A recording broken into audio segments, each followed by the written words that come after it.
et tous les autres pays. Et évidemment, c'est sujet au regard des autres.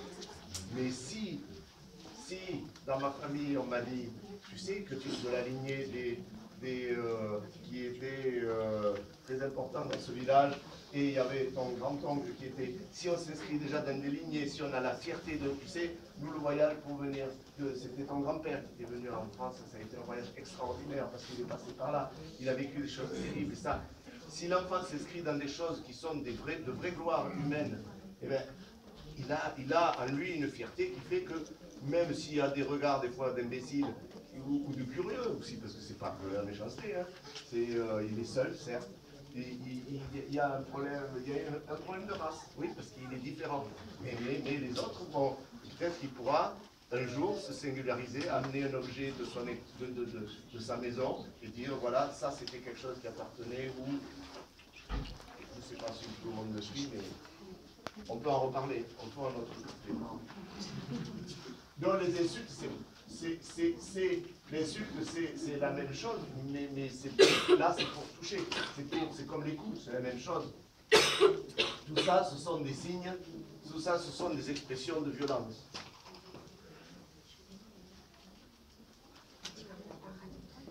Et le dernier, je crois, le mot qu'on a eu, c'était responsabilité. Mais la responsabilité, du coup, ça renvoie à tout ça. Hein, c'est nous. C'est vous et nous. Donc voilà, la directrice maintenant voulait vous parler. Donc voilà, l'idée c'est cette feuille qu'on distribue. On a différents, ce sont des documents qui sont sur le site Non au harcèlement que vous pouvez aller consulter. Le harcèlement, ce qu'il faut intégrer sur le harcèlement, c'est la notion de répétition. Quelque chose qui se répète quotidiennement, un enfant qui quotidiennement vous dit que c'est difficile pour lui d'aller à l'école. Les adultes de l'école sont là pour recueillir cette parole. Voilà, si c'est le voisin ou une personne qui vous en parle, n'hésitez pas à venir nous rencontrer, on prendra le temps. Alors après, il ne faut pas faire une psychose non plus. On a des enfants qui sont, on a plein d'enfants, moi j'ai l'impression qu'ils sont heureux d'être là, qu'ils sont heureux d'être à la cour de récréation. Je ne vois pas beaucoup d'enfants quand même qui sont au plus mal dans la cour de récréation. Mais sachez que c'est un sujet qu'on prend au sérieux, sur lesquels on s'engage à travailler, on est perfectible, hein, puisque voilà, on a eu l'année dernière, on a eu une situation qui a été un peu compliquée et tout ça, donc ça nous apprend chaque fois, chaque nouvelle situation malheureusement nous apprend, nous renforce et nous guide vers du mieux. Donc on essaye progressivement, donc il faut qu'on le fasse ensemble, qu'on travaille ensemble, sans se stresser, sans faire une psychose là-dessus, mais n'hésitez pas à venir nous rencontrer, tous les gens du RAZET, à moi et à l'enseignante, en premier lieu, je dirais l'enseignant de la classe déjà, pour voir si lui a remarqué quelque chose. Parce que des fois, c'est l'enseignant, moi ça m'est arrivé l'année dernière, des fois d'alerter, de faire venir un parent en lui disant j'ai remarqué que votre enfant était mal à l'aise dans telle situation. Et donc, interrogez-le, discutez à la maison pour voir si j'ai raison dans ce que je vous dis ou si c'est moi qui fais erreur. Hein, donc je pense que c'est un échange entre nous qui nous aidera à gérer toutes ces situations voilà, de harcèlement. Je pensais que je vais vous présenter un petit peu ce qui va se faire dans les classes. Vous allez avoir, suivant l'âge des enfants, bien sûr, en montant progressivement, il y a des débats qui sont prévus sur cette thématique-là, qui vont être repris dans les classes. Les classes de CP, avec Marie Ludroit, elle est là. Ils ont travaillé sur, elle va vous le dire elle-même quand même. Non, vas-y, je te laisse présenter, je trouve que c'est bien. Ils ont fait des petites vidéos avec les élèves, à leur niveau, hein, niveau 6 ans, donc ils ont fait des petites vidéos qui vont vous présenter, qui sont assez rigolotes. Et voilà, et derrière, ils travaillent avec vous, les affiches. Oui. Voilà. Et dans plusieurs classes, les enfants vont réaliser des affiches avec les mots qui vont venir sur cette thématique-là, justement.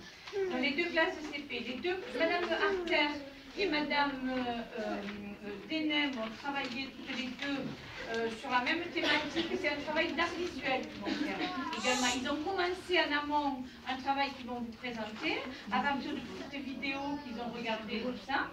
Et là, aujourd'hui, il va y avoir une réalisation plastique, un travail d'art visuel qui va se faire en votre présence. Dans la classe de Madame Bourgeot en CE1, CE2, ils ont également déjà réalisé des petites affiches sur la thématique pour lancer le sujet. Monsieur Denat va être dans cette classe pour animer également un petit débat avec les enfants. Parce qu'ils ont travaillé sur les mots, le vocabulaire. Voilà, ils ont Les affiches sans souci à tenir. Voilà, ils ont fait un travail là-dessus. Les deux classes de CE2, je fais la parenthèse avec la classe de Mme Bénal et de Mme Zaccarioto. Nous avons un problème, vous savez, les parents qui sont concernés, il n'y a pas d'enseignants sur le temps, à mi-temps, parce que Mme Zaccarioto est en arrêt maladie pour tout le mois de novembre.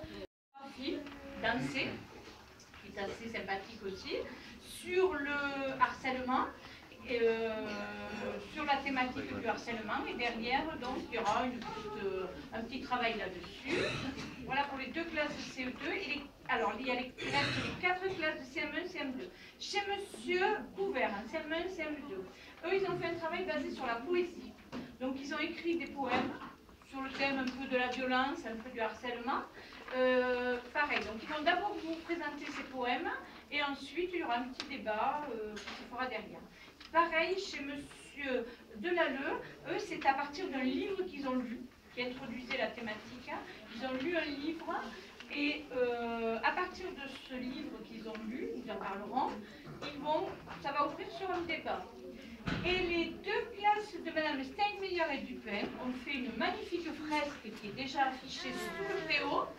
Donc les parents de ces deux classes, d'abord, en premier lieu, vous irez directement devant cette fresque où les élèves sont déjà, d'ailleurs, je pense, en train de se préparer à vous accueillir, puisque les parents de Mme Steinmeyer et Mme Dupin, ça se passera sous le préau. Par ailleurs, il y a un concours national qui est proposé tous les ans sur la lutte contre le harcèlement. Nous avons déjà, je pense, deux classes sûres qui vont participer à ce concours. C'est Mme Steinmeyer et Mme Dupin, pardon, qui vont après travailler, vont faire un petit film que vous aurez, j'espère, l'occasion à toute l'école, puisqu'il y a Madame... ça y est, j'ai oublié votre nom. Moi? Oui. Ah, Madame Lagnès. Madame Lagnès qui anime le blog de l'école, je vous donnerai le film, vous pourrez aller quand ils auront fait leur film, vous pourrez aller le regarder sur ce site, et on présentera ce film au concours qui aura lieu. Et sûrement, j'ai incité les enseignantes de CE2 à étoffer un petit peu la vidéo qu'elles ont fait en danse, les CE2, pour que également on puisse le présenter au concours et voir d'autres classes, peut-être les CP, peut-être qu'ils vont présenter leur travail. Voilà, c'est un travail qui va peut-être s'affiner au fil des jours. Voilà. Est-ce que vous avez des questions à me poser à moi avant de rejoindre les classes? Sinon, les élèves, je pense qu'ils sont prêts à vous accueillir. Non? Tout le monde... Merci pour l'occasion. Avec plaisir. Merci à vous d'être venus. Ça me fait très plaisir d'avoir ça pour moi. Donc, moi, je vous invite à rejoindre les classes. Si vous n'avez pas beaucoup, c'est...